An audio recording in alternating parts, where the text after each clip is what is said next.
So I say that because we're in the sermon series, Dangerous Prayers. All right, so last week was about praying boldly, right? That can be a dangerous prayer a lot of times. There was a persecution, and they were like, stop preaching, or we're going to put you in jail, or we're going to torture you, or we're going to kill you. And then they were like, God, please help us keep preaching. Please help us keep sharing. And so that's a very bold prayer to say, especially when you know what you're facing. This week, the title is Speak to Me. You might be thinking, like, all right, that doesn't sound too dangerous. Who doesn't want God to speak to them? That sounds nice. But having God speak to us can be dangerous. Because I think a lot of our prayer life is very safe, typically. Right? It's usually like, thank you for this food. Bless to the nourishment of our bodies. I know it's corn dogs, but through you all things are possible. Amen, right? It's pretty safe, or, God, please be with us. It's like, I never left. I've been here. You know that, but I get that that's kind of a through-the-motion prayer, so that's fair. Maybe we kind of only get really serious about our prayer life when we're afraid. We're like, oh, I got that meeting coming up. Please don't let it be the you're done meeting, right? Maybe it's an encouraging meeting instead. Or when we're in trouble. Like, I just got pulled over. Please. Just be like a routine stop. Don't tell me my license plate lights are out. I don't want to deal with that. So maybe our prayer life tends to lack some pepper, some oomph. So maybe they're too safe. Maybe it sounds like, like I said, going through the motions of God be with us, or God, please just protect me today. There's nothing wrong with that. There's nothing bad with that. And so you might be saying, do we need to pray dangerously? Do we need this series? Do we need to ask God to speak to us? Do we need to pray for boldness? Well, I would say yes, because following Jesus was never safe. Being a Christian was never a safe decision. So our prayer life should follow as such. We need to be having dangerous prayers. But the important thing about that is they need to be backed with big faith. They have to be backed with big faith. The prayer we're going to be looking at today is an extremely dangerous prayer. A dangerous prayer that was prayed by a child.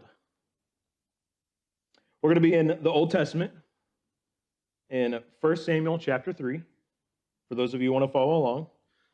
Now, some context to the story is, this is about Samuel, who the book was named after. And Samuel at this time was estimated to be about 10 or 11. So if you can imagine, 4th or 5th grade, that's how old Samuel was.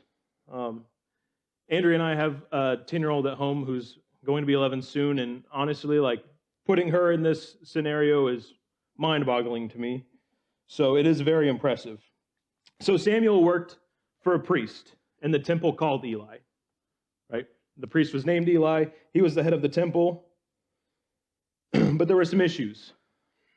Eli had not been doing a very good job. Eli had been failing his roles and duties as a priest. He had not been leading his family correctly. He had not been steering them in the right direction, so they were out of order and going crazy. Eli himself was sinning against God and turning his heart away from him. So he isn't leading his family well. He's sinning against God. And so one day, Samuel, this little kid, is sleeping. Fast asleep. And he hears this voice. Say his name, Samuel. Samuel. That's kind of what I imagine. I don't know if that's what God sounds like. But so, of course, Samuel being 10 or 11, I can imagine, like I said with Andrew, our 10-year-old, just being like, who's saying that? What's happening? So, of course, Samuel jumps out of bed because there's only a few people that could be, right? So he runs into the priest's room and he asks, did you call me? What do you need? And the priest says, nope, wasn't me. Go back to bed.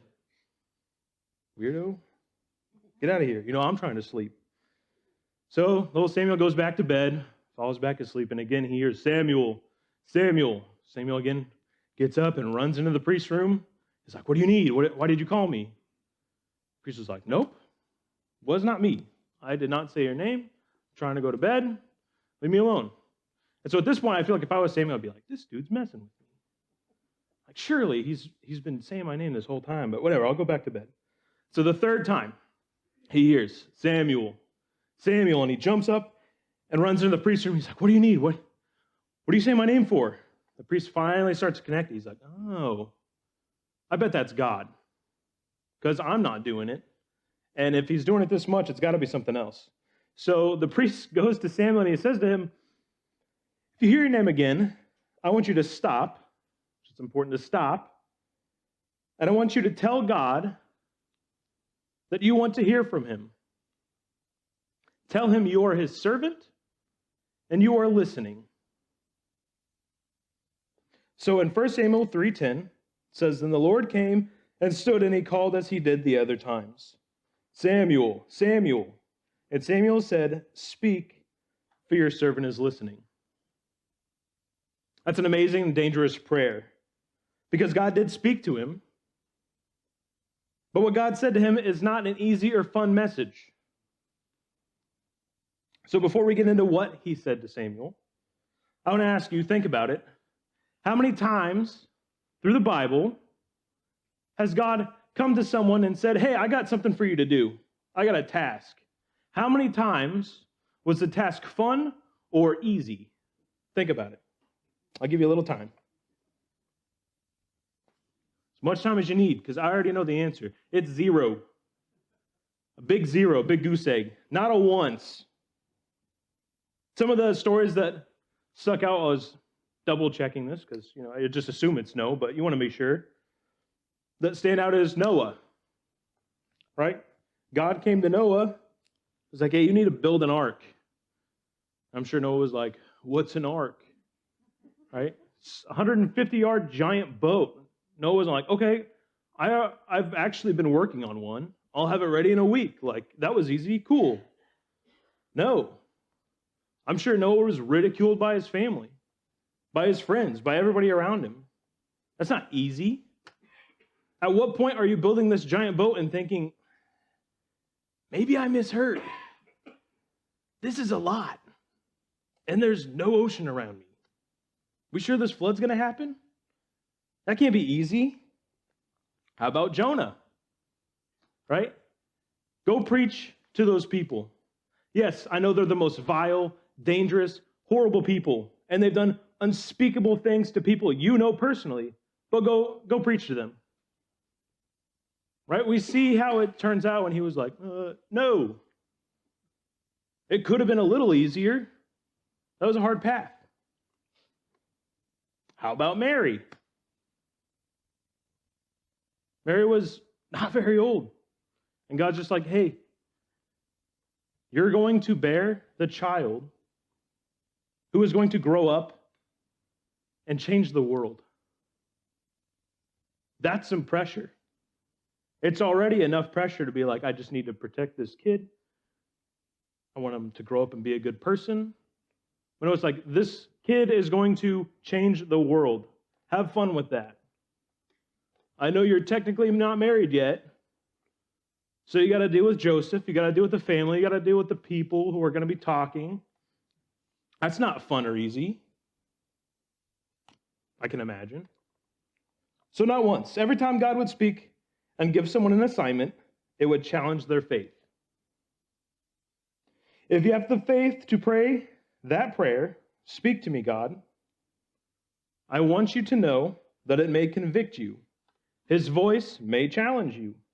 It may even seem completely impossible. But you can trust when I say it will stretch your faith. It will challenge you. But the more you lean onto God, the stronger that faith will be. So Samuel says, speak, your servant is listening. And so, again, sadly, God was not like, I just wanted to get your attention to tell you, you're going to get your dream job.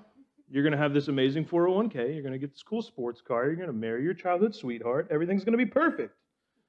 No, what God said is a lot for anybody, especially a 10-year-old. God said to the little boy, hey, Eli has been sinning against me. What he's been doing is wrong. I can't allow it. He is not able to lead this nation anymore. He has turned all of these people away from me. So for that, I'm going to judge his family. I'm going to judge him. I'm going to judge the nation. and I want you to carry out this message. You will be the one to make sure this point gets across. What? That's a heavy burden and a huge ask. But he received it because he prayed the dangerous prayer, "Speak, for your servant is listening." In other words, I want you to keep in mind that you should not pray this prayer for God to speak to you unless you are ready to hear what he is going to say. I want to take a look, taking a step back, on what prayer is. It's an amazing thing to be able to pray, to be able to meet with God in his throne room. It's an amazing ability, something we take for granted wholly. And something to keep in mind is any real form of communication, because that's what prayer is, it's us conversing with God, is two ways. You can't communicate properly unless it's going both ways. No, I didn't just learn that from the marriage class I've been attending. I did know that prior. Thank you. But it goes both ways. So prayer is important. It is important to talk with God, but it's also important to wait for the response, to listen what he is going to say. You could not convince me that God does more work when you don't listen to what he's saying when you pray. You cannot convince me of that. Prayer is not just talking, but it's pausing. It's listening to what he has to say. Being a parent now, I have a glimpse into this interaction style of kids that just want to talk all day long. This is my problem. This is the thing. This is what happened. And it's like, I have answers to your issues. I have ways to help you, but you aren't even taking a breath for me to respond. I believe that God is always speaking to us. The real question is if you are listening. God is a God who speaks. So you might be asking, how does God speak? You might say, I've never heard him talk to me. Is it an audible voice? I haven't heard an audible voice. But there are three simple spiritual disciplines or acts that I want you to implement to posture yourself to hearing God. Because God is a God who speaks. And the first thing I want you to work on is maybe the hardest. Because of how our world and society is structured, it's been training and telling us we have to never stop moving, or we will miss out on everything. But the first posture to work on is to be still. Be still before God. You have to pause and rest in his presence. Psalms 46 tells us how to experience God, and it doesn't say, be busy and know that I am God. It doesn't say, be stressed out and panicking and know that I am God. It says, be still and know that I am God. Be still, stop, take a moment, breathe, do what you need to know, and know that I am God. Question, when was the last time you spent an hour watching TV, streaming something, playing on your phone, that doom scrolling I talk about, so dangerous. Maybe reading a book, whatever your hobby is. The last time you spent an hour doing something to just relax, to take your mind off whatever's going on. When was the last time that happened? Probably yesterday. It was Saturday. Maybe this morning. I don't know. Well, when was the last time you sat down and just shut everything off, pushed back the crazy busyness in your mind, your questions, your worries, and sat and spent an hour enjoying God's presence, an hour enjoying conversation with him, an hour in his word, listening to what he has to say? Heck, even Jesus said, don't pray like the Pharisees with their pontificating speech. Actually, what we should be doing, what is best, this is what Jesus said, what is best, is for you to go into your home, lock your door, hide away in your little side room, and then pray. It is important to have the right mindset and to be alone, to be in the presence with God, to fully listen, to fully understand, and to fully enjoy it.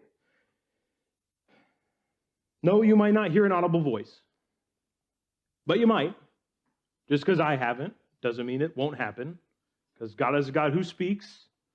Just because he speaks to me in one way does not mean he will speak to someone else the same way. One of the most important and reliable ways to hear God speak is through his word.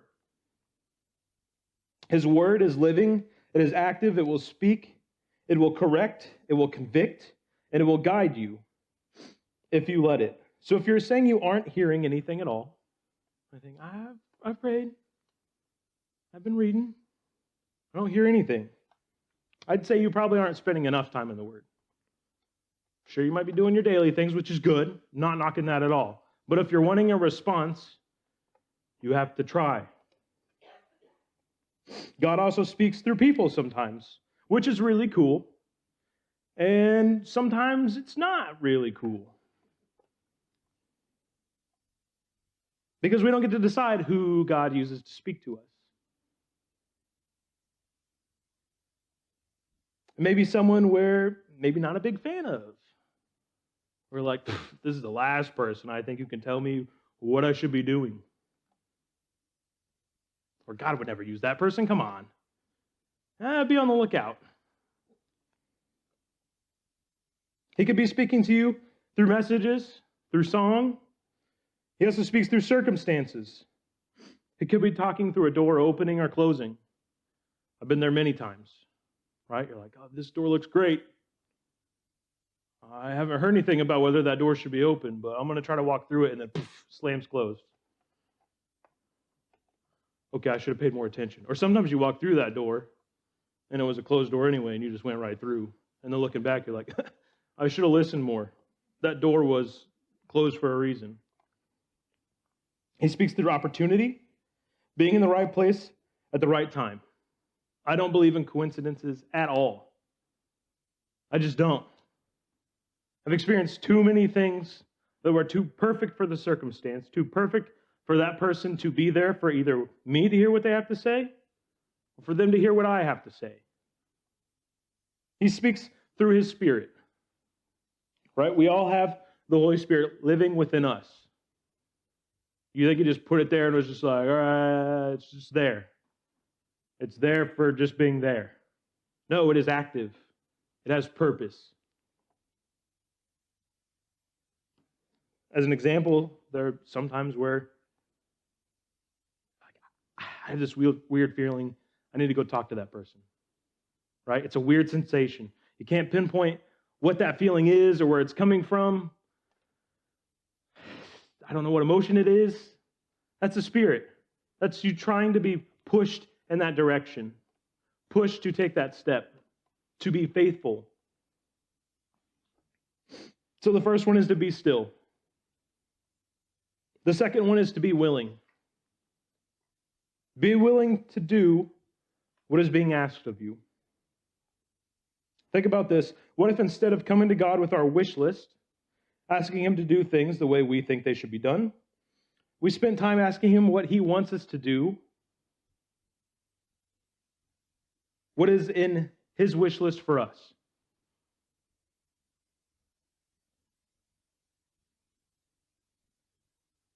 What if we spent time asking God what is on his wish list for us? What would that look like? What could that be? It's kind of a weird thought. I had never thought about that before writing this. Sure, I have all of these amazing opportunities or things that I could be doing or want to do or don't know if I should. So I'm asking for guidance on it. But maybe God's like, I already have this set up. Why don't you ask me what you should do?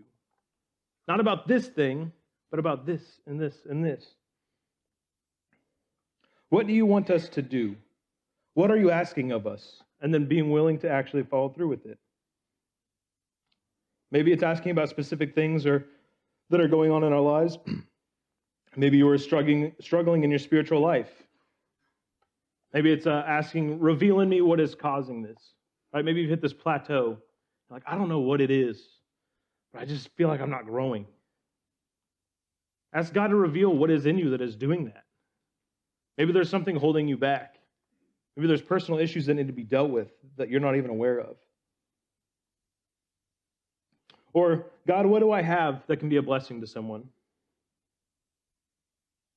Right? What can I do to bless your people today? Speak, for your servant is listening. Whatever it is today, I will follow through with. So it is very, very important that whatever you do, to make sure you obey what God has showed you last before you ask to hear something else about what he wants you to do next.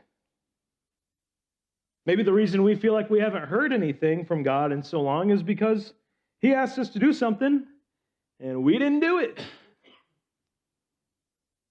Like, no, give us something else. I don't like that task. Right? Going back to Jonah. Hey, go preach to the Ninevites. I think I'm going to go the opposite direction. All right, now what do you want me to do? Right? Obviously, I'm not going to the Ninevites. Give me something else.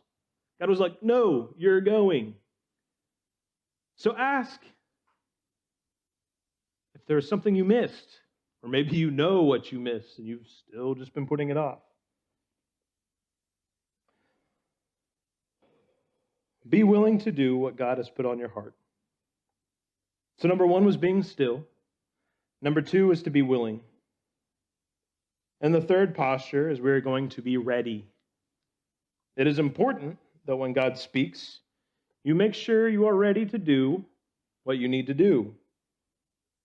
Think about little Samuel. He's working for the priest Eli. I'm sure he wants nothing more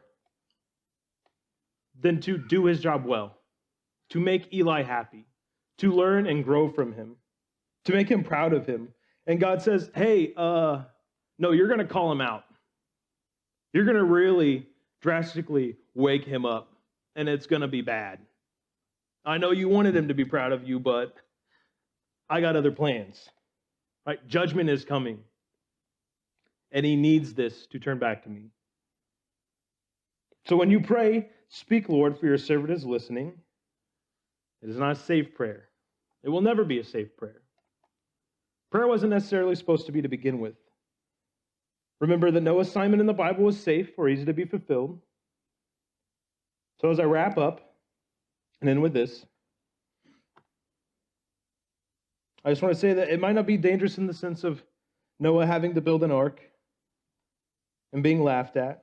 It might not be dangerous in the sense of having to raise a magical child. It might not be dangerous in the sense of going to a foreign country of people who want to murder you. Could be. But it won't always be. God is going to show you something that you have to deal with about yourself.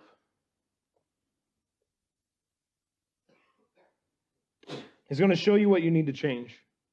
He's going to lead you where you need to be led. Those tasks that feel impossible, those destinations that seem too far, that is where faith is built. That is where we are shown how big and how great God is. Let's pray. Father God, I thank you so much for just another beautiful day in your house. I thank you for the opportunity and the ability to gather here in your name, to grow closer to one another and to you as well. Father, I pray as this series continues that we will be able to bolster our prayer life, that we would be careful in knowing what we need to do to be ready to pray dangerously. Continuing this series through boldness, through asking you to speak, Father, I pray that we do our best to be prepared. We would listen for your voice. We would take rest in you.